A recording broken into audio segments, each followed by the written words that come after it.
Senhor presidente, doutor Sadi Noel, fazendo um controle rigoroso do tempo regimental dos oradores, senhoras deputadas, senhores deputados, senhores que nos assistem ainda das galerias, pela TV Alerj, pelas redes sociais, imprensa, trabalhadoras e trabalhadores da Assembleia Legislativa do nosso Estado.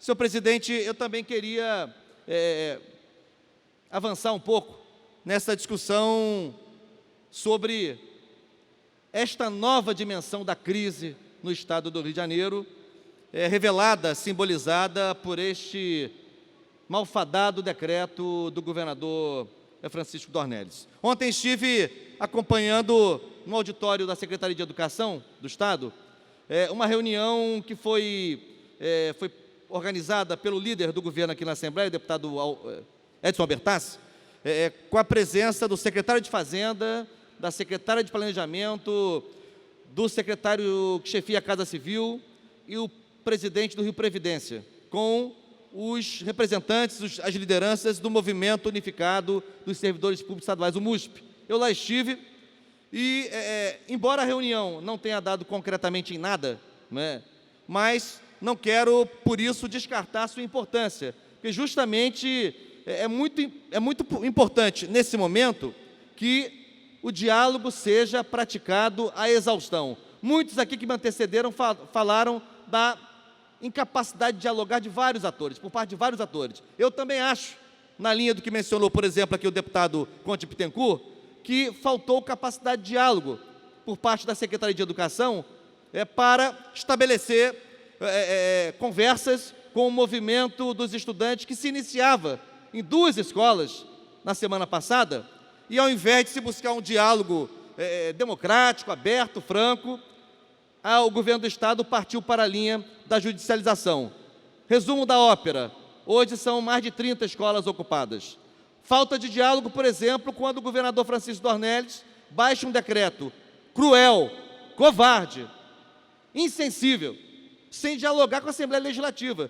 No plenário ontem, deputados da base do governo, líderes de partidos da base do governo, se manifestando aqui surpresos com o decreto, o que quer dizer que sequer com sua própria base o governo dialogou antes de baixar esse decreto. Portanto, evidentemente que a Assembleia Legislativa, as diferentes bancadas, sejam elas de oposição, sejam elas de situação, bancadas independentes, não podiam ter e não têm tido compromisso, responsabilidade para com o conteúdo desse decreto e permanecem em saudável, democraticamente falando, obstrução, de modo que a Assembleia Legislativa possa, afinal de contas, votar o decreto que foi subscrito ontem por mais de 40 deputados, 44 eu acho, que é quase 2/3 do Parlamento Estadual, deputado doutor Sadi Noel, decreto que visa sustar o decreto executivo do governador. Eu acho até que a Justiça vai cuidar disso, antes que a Assembleia bote para votar o decreto legislativo. De qualquer maneira, é muito simbólica, é muito enfática a posição das várias bancadas que permaneceram em obstrução. Hoje também é a segunda sessão consecutiva em desagravo, em respeito a esse elo mais frágil da cadeia, que são os aposentados e pensionistas, né? Porque é um absurdo que os seus pagamentos tenham sido suspensos num ato que configura também, a meu juízo, e Vossa Excelência é advogado, eu não, sou um modesto professor, mas que configura um abuso de confiança, apropriação indébita. Então, portanto, tem conotações criminosas, né? De modo que eu acho que é muito importante a posição da Assembleia e nós temos que nos manter assim até que esta situação seja dissipada. De qualquer maneira, eu quero aqui reverberar números que foram ontem nessa reunião, e eu tenho participado do máximo de reuniões que posso, na mediação entre servidores em greve e governo do Estado. Aliás, na terça-feira estive na SEDUC, numa reunião com as lideranças do CEP, para tratar da pauta pedagógica da greve, com os dirigentes da SEDUC. Agora estou saindo daqui para ir à reunião extraordinária marcada com o CEP novamente, para tratar especificamente da pauta da eleição de diretores nas escolas estaduais, porque é isso que a gente precisa também garantir. As escolas precisam se arejar. Consulta direta à comunidade para escolher seus diretores, fortalecimento dos grêmios escolares, realização de assembleias escolares com as famílias, com os pais. É preciso ampliar o diálogo. No momento de crise, deputado Sadi Noel, tudo que não pode faltar é o diálogo e a conversa. Mesmo na tensão, mesmo na diferença, mesmo quando as partes defendem posições que são distintas, às vezes até antagônicas, mas se elas não dialogam, se elas não conversam, se elas não sentam em torno de uma mesa, dificilmente qualquer tipo de solução, qualquer tipo de saída será equacionada. Portanto, ontem o secretário Júlio Bueno mencionou, em uma de suas falas, dados muito preocupantes. Veja que ele projeta, o secretário de Fazenda ontem, projeta uma arrecadação de 52 bilhões de reais para o exercício 2016, mas projeta despesas de 70 bilhões, das quais 26 bilhões para pagamento de pessoal ativo, 17 bilhões para pensionistas e aposentados, 10 bilhões de transferências para os municípios, outros 10 bilhões de pagamentos dos juros e serviços da dívida pública estadual e 7 bilhões de custeio. Isso dá 70 bilhões. Então, o secretário de Fazenda assume que, a priori, nós temos um gap, um déficit aí de 18 bilhões de reais.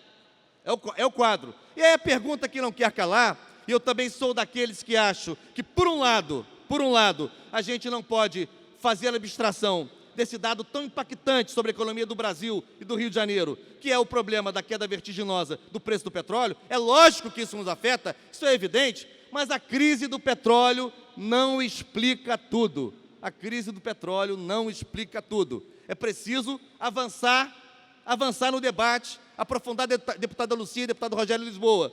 Essa política de isenção fiscal do Estado tem que ser profundamente reexaminada. O tratamento do Estado, cortejando concessionárias, inclusive assumindo despesas de custeio de concessionárias, isso tem que ser revisto e reexaminado. Terceirizações custosíssimas, vultosas na área da saúde, através das OS, modelo super discutível e, aliás, com resultados nada efetivos para a prestação dos serviços públicos de saúde para a população do Estado. Isso tudo tem que ser revisto. O Estado está perseguindo, por exemplo, os sonegadores?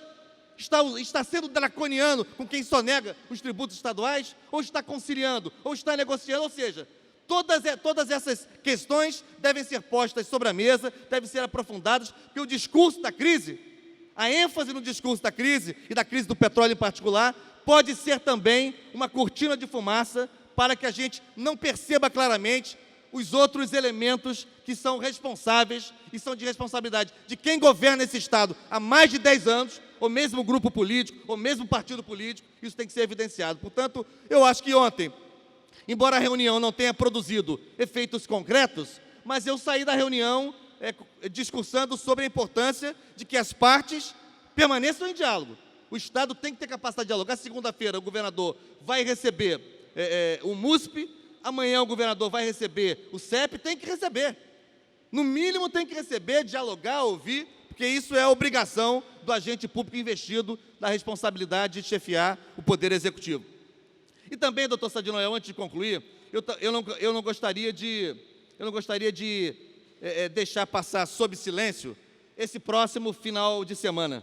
Eu, inclusive, sábado estarei indo para Brasília, para acompanhar de perto, enfim, esses 2 últimos dias que antecedem a votação desse pedido de impeachment que tramita na Câmara dos Deputados, que eu já disse aqui inúmeras vezes, não vou retomar esse discurso, que se configura, a meu ver, como uma tentativa de golpe de Estado, tendo em vista que esse pedido de impeachment não se baseia naquilo que prevê a Constituição. Hoje tem um fato político muito relevante, porque hoje, há uma semana que nós vivemos uma guerra de versões, né? Ambas as partes dizendo que tem X, tem Y, tem X deputados, enfim. Isso vai ser assim mesmo, sendo que os golpistas têm mais chance de reverberar suas versões, que contam com a grande mídia em seu favor. De qualquer maneira, hoje é um fato político relevante, que é a instalação na Câmara dos Deputados de uma frente parlamentar mista em defesa da democracia. Já foi instalada hoje na Câmara dos Deputados, liderada pela deputada Luciana Santos, do PCdoB de Pernambuco, ela que foi prefeita de Olinda. É uma frente parlamentar mista com a assinatura de 186 deputados e 30 senadores, uma frente parlamentar em defesa da democracia e contra o impeachment. Essa notícia circula em vários veículos, Vossa Excelência já deve ter visto. Portanto, número por número, esse é um número objetivo. Mas o que eu quero destacar é o seguinte: passada, e para finalizar, Virada esta página, esta triste página da frágil democracia brasileira, que é mais esta tentativa de golpe de Estado, que, a meu ver, não vai prevalecer, virada esta página, eu acho que a presidenta da República, que também tem uma grande incapacidade de dialogar, e eu falo isso com a maior tranquilidade, eu critiquei aqui a incapacidade do governo do Estado de dialogar com a Assembleia Legislativa, critiquei a capacidade da SEDUC de dialogar com o movimento dos estudantes da semana passada, também acho que a presidenta Dilma Rousseff tem uma grande incapacidade de dialogar, dialogou muito mal com o Congresso Nacional esse tempo todo, ela precisa fazer um gesto. Virada esta triste página, repito, da nossa frágil democracia, eu acho que ela deveria convidar os líderes de todas as bancadas, da Câmara e do Senado, da base e da oposição, por mais que alguns recusem, isso é uma outra história, mas fazer o gesto de convidá-los todos para tentar produzir uma agenda política mínima de consenso, em torno de temas centrais. Precisamos retomar o desenvolvimento e o crescimento. Os estados e os municípios estão falindo. É preciso, portanto, adotar medidas macroeconômicas que ataquem os juros escorchantes, que destravem o crédito, que rediscutam, a bom termo, a dívida dos estados e dos municípios. É preciso avançar na discussão do financiamento do SUS. O sistema de saúde está absolutamente esgotado. É preciso encontrar soluções. Vossa Excelência, toda semana, assume essa tribuna para falar da saúde de Itaboraí. Mas não é só Itaboraí, infelizmente. É o Brasil inteiro. É o Rio de Janeiro todo, é o Sudeste todo, é o Brasil todo. Então, temos que encontrar novas perspectivas de financiamento da saúde, sobretudo do sistema SUS no Brasil. Temos que saber se já podemos implementar aquilo que está fixado em lei federal, no que tange a destinação de recursos oriundos do pré-sal para a educação, 75% dos royalties, 50% do Fundo Social do Petróleo. Temos que saber em que medida a União pode ajudar os estados a avançar na política de segurança pública. A violência graça no Brasil. Nesse país se mata e se morre de uma maneira absurda. É uma banalização da vida. Então, uma agenda mínima que trate da macroeconomia, da saúde, da educação, da segurança, em torno daqueles e daquelas que se dispuserem a dialogar. Portanto, eu acho, na verdade, é uma espécie de armistício político.